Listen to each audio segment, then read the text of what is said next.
Shalom y bienvenidos a Vía Haftaj Israel, una frase hebrea que significa amarás a Israel. Esperamos que se queden con nosotros, ya que nuestro maestro, el Dr. Baruch, nos compartirá una enseñanza expositiva de la Biblia. El Dr. Baruch es profesor titular del Instituto Zera Abraham, con sede en Israel. Aunque todos los cursos en el instituto se imparten en hebreo, el Dr. Baruch se complace en compartir esta enseñanza en inglés con doblaje al español.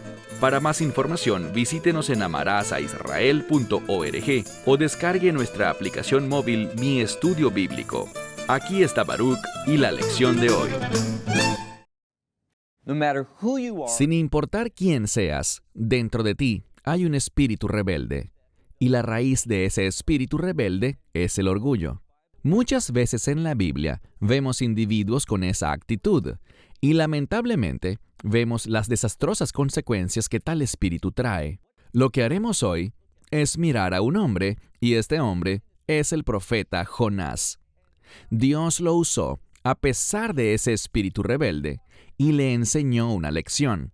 La pregunta es si Jonás responderá en obediencia o no. Dicho esto, toma tu Biblia y ve conmigo a la profecía de Jonás. Hoy comenzaremos y por las 3 semanas siguientes recorreremos todo este libro, capítulo por capítulo, versículo por versículo, para entender la revelación de Dios para nosotros a través de este hombre, no solo sus palabras, sino su vida y sus acciones. Así que ve conmigo al versículo 1, libro de Jonás, capítulo 1, versículo 1. Leemos: Y aconteció la palabra del Señor a Jonás, hijo de Amitai. La mayoría de la gente que no sabe hebreo no pondrá mucho énfasis en el nombre de su padre, pero el nombre de su padre significa el verdadero. Y la razón por la que está allí es para declararnos que no estamos leyendo un mito, ni estamos leyendo una leyenda o alguna alegoría. Estamos hablando de la verdad de la vida de un hombre y de cómo Dios quiso usarlo para sus propósitos con el fin de cumplir con uno de los propósitos por el cual Dios creó a la nación de Israel. En esencia, vemos que Jonás personifica al pueblo de Israel. Antes de avanzar, una de las cosas que quiero señalar es que este libro de Jonás se lee cada año en la sinagoga y se lee durante uno de los días más importantes, la fiesta del día de la expiación. El día de la expiación se centra en la adoración. La adoración no es solo alabar a Dios, cantar cánticos y orar, sino que la adoración tiene que ver con conformar nuestras vidas a los planes y propósitos de Dios. Y una de las cosas que vemos es la siguiente. Cuando pensamos que podemos adorar a Dios como queramos, ¿por qué digo esto? Porque cuando lees el libro de Levítico capítulo 16, encontrarás que todo el capítulo 16 se trata enteramente sobre el día de la expiación. ¿Y cómo empieza el capítulo? Hablando de otros 2 individuos que eran muy rebeldes y eran muy orgullosos. Ahora, ellos eran sacerdotes, eran hijos de Aarón y venían de una familia piadosa. Pero aquí está el problema. Ellos pretendían adorar a Dios en el momento que ellos querían y de la manera como ellos querían y con la ofrenda que ellos querían dar. Pero Dios les dijo, ustedes no pueden entrar cuando les dé la gana, trayendo lo que les dé la gana al lugar santísimo. Solamente el sumo sacerdote puede entrar allí una vez al año. Pero Nadab y Abiú, estos 2 hombres rebeldes y orgullosos, lo hicieron a su manera. ¿Y cuál fue el resultado? La muerte. Ahora, Jonás experimentará, y aquí está un mensaje importante, Jonás experimentará ese mismo resultado por la rebeldía y el orgullo. ¿Por qué lo digo? Mira de nuevo donde quedamos, en el versículo 1.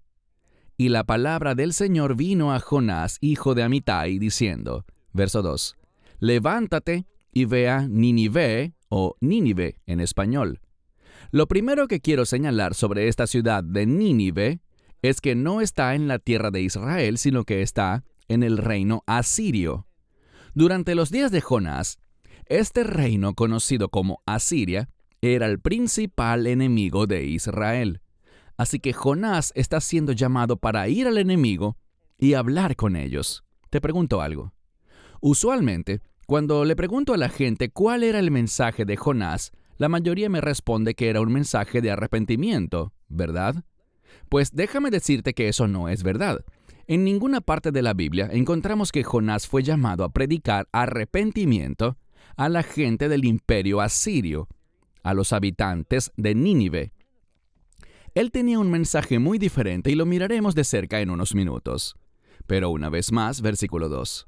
Levántate y ve a Nínive, esta gran ciudad, y pregona contra ella, porque su maldad ha subido delante de mí. Ahora, Jonás conocía la naturaleza de Dios, que Dios es un Dios misericordioso y que está dispuesto a perdonar. Pero aquí está el problema. Jonás tenía el temor de que Dios, efectivamente, perdonara a los ninivitas, y él no quería eso. Él quería el juicio de Dios, y lo veremos sin lugar a dudas en un momento. Él quería que el juicio de Dios consumiera a ese pueblo. Así que se le dio este mensaje: levántate, ve a Nínive y proclama contra ellos este mensaje, porque su maldad ha ascendido hasta mí. Pero miren lo que hizo, verso 3. Y Jonás huyó a Tarsis. Si estás ubicado en Israel y quieres ir a Nínive, tienes que tomar un barco hacia el norte, lo mismo que para ir a Tarsis. Pero al llegar a cierto punto, este barco que iba para Tarsis tomaría rumbo al occidente y no al oriente. Jonás estaba haciendo algo. Estaba siendo rebelde contra los propósitos de Dios otra vez. Versículo 3 de nuevo. Y Jonás se levantó para huir a Tarsis de delante del Señor. Y esa es una frase que aparece una y otra vez en este libro. Él huye de delante del Señor. Eso significa que si él tenía que obedecer a Dios y cumplir con esa instrucción de predicar a los ninivitas, él prefería ponerle fin a su relación con Dios.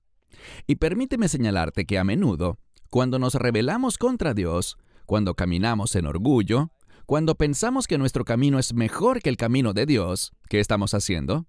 Estamos huyendo de su presencia, de su intimidad, de sus bendiciones, su guía, su consejo, su poder. ¿Y cuál es el resultado? Ya lo vamos a ver. En última instancia, ese resultado final es la muerte.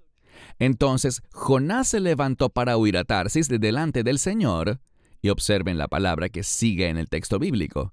Dice que él descendió. ¿Por qué eso es importante? Es importante porque en los próximos versículos lo que veremos es que Jonás irá descendiendo más y más y más. Incluso cuando se va a dormir, se utiliza la misma raíz hebrea que tiene que ver con caer o descender en el sueño. Así que el punto es este. Cuando nos rebelamos contra Dios, cuando caminamos en orgullo, en lugar de... Recuerda lo que dijo Pablo. Pablo habla sobre el servicio a Dios, y el servicio es sinónimo de adoración. Nos manda a que conformemos nuestra vida a la voluntad de Dios, que como dice Pablo, es un llamado hacia arriba. Jonás no va hacia arriba sino hacia abajo. Y leemos aquí en el versículo 3, a mitad de verso. Y descendió a Yafo, donde encontró una embarcación, una que partía en dirección a Tarsis. Ese era su destino. Y pagó el boleto. Este libro está lleno de principios. Dios nos da principios tras los que vemos el resultado de la obediencia, pero también da principios en los que vemos el resultado de la desobediencia. Y aprendamos esta simple verdad. Cuando Dios te llama a hacer algo, cuando Dios te entrega una misión, Él pondrá a tu disposición todo lo que necesites para lograrlo. Lo que significa es que no te va a costar nada a ti. Dios te proveerá. Pero cuando desobedecemos a Dios es cuando todo se vuelve muy costoso.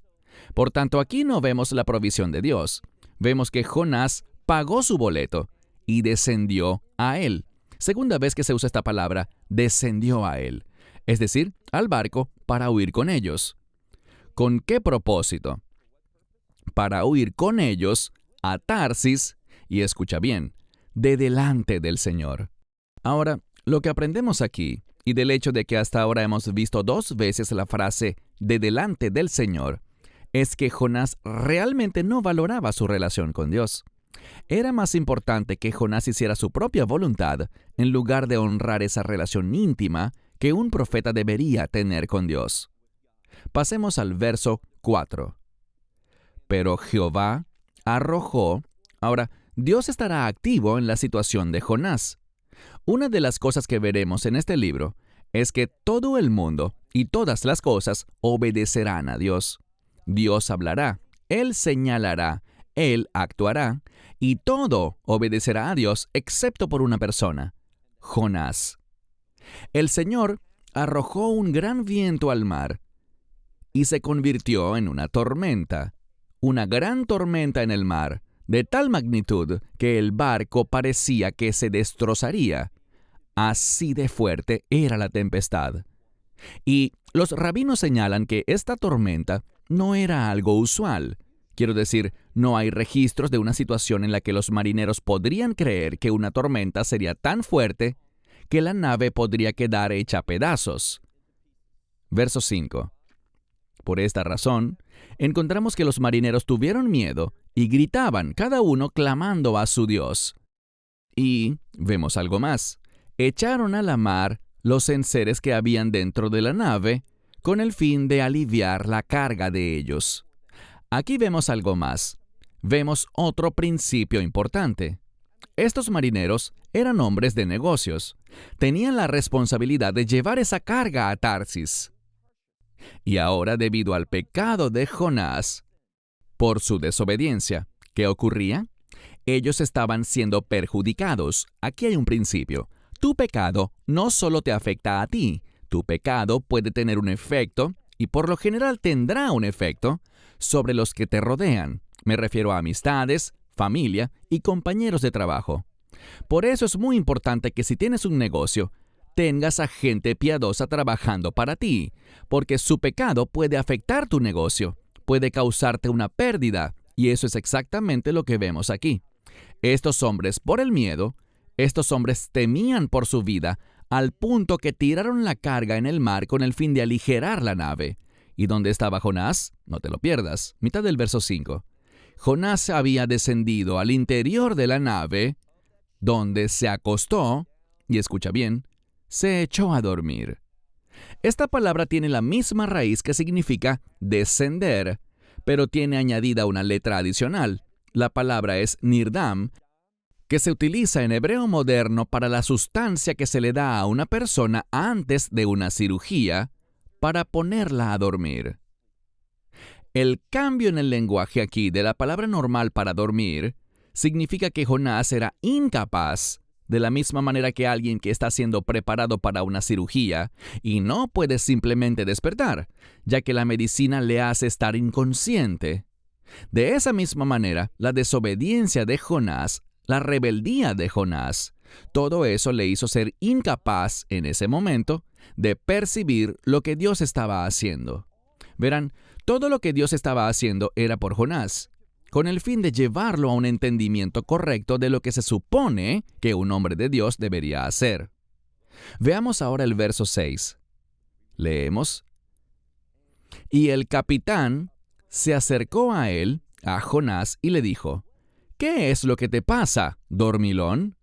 Ahora, ¿por qué Jonás era el único que dormía en medio de este peligro? ¿Por qué estaba ajeno a lo que sucedía? Aquí hay otro principio. Cuando vivimos en pecado, cuando caminamos con orgullo, cuando estamos arraigados en la rebeldía contra Dios, esto nos hará inconscientes de lo que Dios está haciendo. No vamos a percibir cosas que hasta los no creyentes pueden detectar como peligro. El pecado nos hace desconocer el peligro que nos rodea. Pero cuando caminamos en obediencia, cuando somos dirigidos por el Espíritu, Dios nos dará entendimiento. Dios nos dará la capacidad de percibir su presencia, su ayuda, su asistencia. Pero ese no era Jonás. Así que el capitán le dijo, ¿qué te pasa, dormilón? Levántate y clama a tu Dios. Esto casi produce risa. ¿Por qué? Porque ¿qué está haciendo Jonás? La Escritura revela que Jonás está comprometido con una misión, la misión de huir de la presencia de Dios. ¿Y qué le está diciendo este marinero? Este capitán le está diciendo, clama a tu Dios. Jonás está siendo invitado a sanar esa relación, a hablar con Dios, a escucharle. Y luego agrega, este capitán le dice, quizás Él haga algo por ti, y eso sea una bendición para nosotros, y no perezcamos. Verso 7. Y cada hombre le dijo a su compañero, vengan y echemos suertes para saber por culpa de quién nos ha sobrevenido este mal. Es la segunda vez que nos topamos con esta palabra para el mal, pero en este contexto, ellos entienden que esto es algo sobrenatural, que hay una razón por la que esto nos está sucediendo. Sencillamente no es normal. Ellos entienden que algo ha ocurrido, algún pecado ha causado que Dios responda de esa manera. ¿Por qué digo que Dios lo causó? Porque hasta ellos mismos lo dicen, que cada hombre clame a su Dios, dicen estos marineros idólatras. Entonces echaron suertes, y la suerte cayó sobre Jonás. Dios quería que todos los marineros entendieran que Jonás era la causa, que la rebeldía de Jonás los estaba afectando a todos. Versículo 8. Y le dijeron, dinos, por favor, ¿por qué nos ha pasado esto, este mal? ¿Cuál es tu servicio, o sea, tu oficio? ¿De dónde vienes? ¿Cuál es tu tierra? ¿Y cuál es tu pueblo? Esas son preguntas importantes. Ellos quieren conocer la identidad de Jonás. ¿Y cómo es posible que una sola persona pueda traer tanta maldad sobre ellos? Y noten la respuesta de Jonás. Aquí Jonás básicamente dará una respuesta genérica. ¿Por qué lo digo? Él les respondió, hebreo soy, y al Señor, Dios de los cielos, es a quien temo. ¿Realmente teme a Dios? Todo lo contrario. Esta palabra para temer tiene que ver con darle prioridad. Jonás está diciendo, yo conozco al Dios verdadero, y él usa el sagrado nombre de Dios, el Dios que trasciende todas las cosas, el Dios que no tiene limitaciones. Todo es posible con él. Eso es algo que los marineros nunca habían oído, porque siempre habían adorado a ídolos que tenían algún dominio especial. Este era el ídolo para tal propósito, y si tuviera algún otro problema, acudiría a otro ídolo. Pero este era el Dios que trasciende todas las cosas. Y él les dice, a este Dios es a quien yo temo. ¿De verdad? ¿Le está dando a Dios la prioridad en su vida? No. Esa fue simplemente una respuesta por defecto. Así era como Jonás se veía a sí mismo. Pero incluso ahora, en medio de la rebeldía, él no cambió su respuesta. Entonces dice, al Señor Dios de los ejércitos es a quien temo, el que hizo la tierra el que hizo el mar y la tierra. Y cuando los marineros oyeron esto, dice, los hombres temieron con gran temor. Lo que me gusta de este pasaje es lo siguiente. Jonás está en rebeldía. Jonás no está siguiendo a Dios. Todo lo contrario, no quiere tener nada que ver con Dios. Él está huyendo de delante de la presencia del Señor, pero sin embargo, Dios lo está usando para dar testimonio y para dar a conocer al único y verdadero Dios viviente. Y cuando oyeron la convicción de que Jonás realmente conocía a ese Dios, verso 10, dice aquí, los hombres temieron con gran temor y le dijeron, ¿qué has hecho? Porque ellos entendieron, seguimos en el verso 10, porque los hombres entendieron que de delante del Señor, y hagamos una pausa. Si ellos sabían que él huía de delante del Señor, y conocemos ese término, Yud-Hei Vav-Hei, el nombre sagrado de Dios, nosotros lo entendemos, pero estos hombres no lo entendían. Ellos acaban de oír que él huía de alguien, pero no conocían la importancia de ese alguien. Pero ahora sí lo saben. Y dice aquí que Jonás les había dicho que él huía de delante del Señor. Verso 11. Y le dijeron, ¿qué debemos hacer para que el mar se calme para nosotros? Porque la tormenta continuaba sobre el mar. Verso 12. Él les respondió, levántenme. Esto es importante porque este término levántenme tiene que ver con la misma idea del Mesías siendo levantado. Y esto es lo que quiero que sepas. A través de los profetas vemos diferentes versículos que se relacionan con la persona y la obra del Mesías. Así que Jonás les dice, si ustedes quieren que este mal se detenga, si quieren ser salvos, tienen que levantarme. De la misma manera que si queremos ser salvos de nuestros pecados, el Mesías Yeshua, Jesús de Nazaret, tuvo que ser levantado en esa cruz. Mira de nuevo el verso 12. Él les dijo, levántenme y échenme al mar, y el mar se calmará para ustedes. Porque sé que es por mi culpa que ha venido esta gran tempestad, esta gran tormenta, sobre ustedes.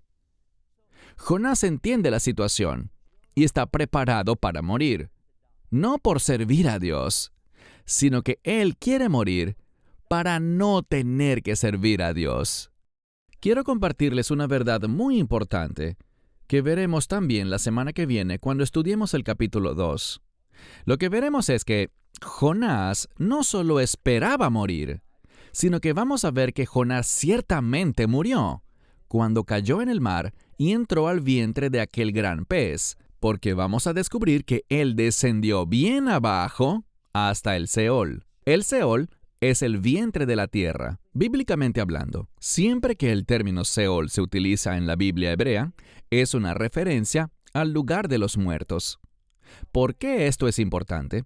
Bien, recuerden lo que le respondió Yeshua a un grupo de líderes religiosos de su tiempo. Ellos le dijeron, nos gustaría ver una señal que nos compruebe quién eres tú. ¿Y qué le respondió el Mesías? Él dijo, no se les dará ninguna señal. En realidad, si nos fijamos en las Escrituras, encontramos que Él hizo señal tras señal tras señal, pero ellos no estuvieron dispuestos a recibirlas. Entonces les dice, no se les dará ninguna señal excepto, muy importante, Él les dará una señal. Él les dice, la señal del profeta Jonás, porque de la misma manera que Jonás estuvo en el vientre de la tierra 3 días y 3 noches, o el vientre del pez, así también el Hijo del Hombre estará 3 días y 3 noches, ¿dónde? En el Seol, en el vientre de la tierra. ¿Y qué pasó después de 3 días y 3 noches? Ya conoces la historia. Yeshua se levantó de entre los muertos. Y eso es muy importante porque veremos esa misma resurrección, y esa es la señal de la que hablaba el Mesías. Vamos a ver ese mismo poder de resurrección en la vida de Jonás, y veremos lo que eso logrará en la próxima lección. Verso 13.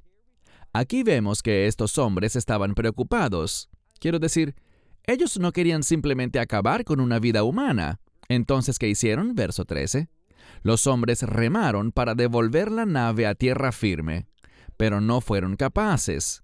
Es decir, no fueron capaces de salvarse a sí mismos. Y en consecuencia, nadie es capaz de salvarse a sí mismo. Así que no eran capaces de hacerlo porque el mar seguía empeorando y la tormenta se hacía más fuerte sobre ellos. Verso 14.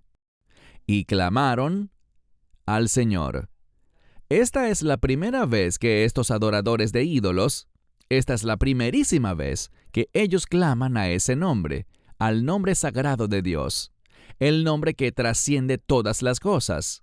Insisto, la gente pregunta, ¿puede Dios usar tal cosa? ¿Puede Dios usarme a mí? Claro que sí. Si Él fue capaz de usar a un rebelde Jonás para traer a estos hombres a la revelación del único Dios verdadero, Él puede usarte a ti y puede usarme a mí. Cada uno de estos hombres, verso 14, clamaron al Señor y le dijeron, por favor, oh Señor, no dejes que perezcamos por la vida de este hombre.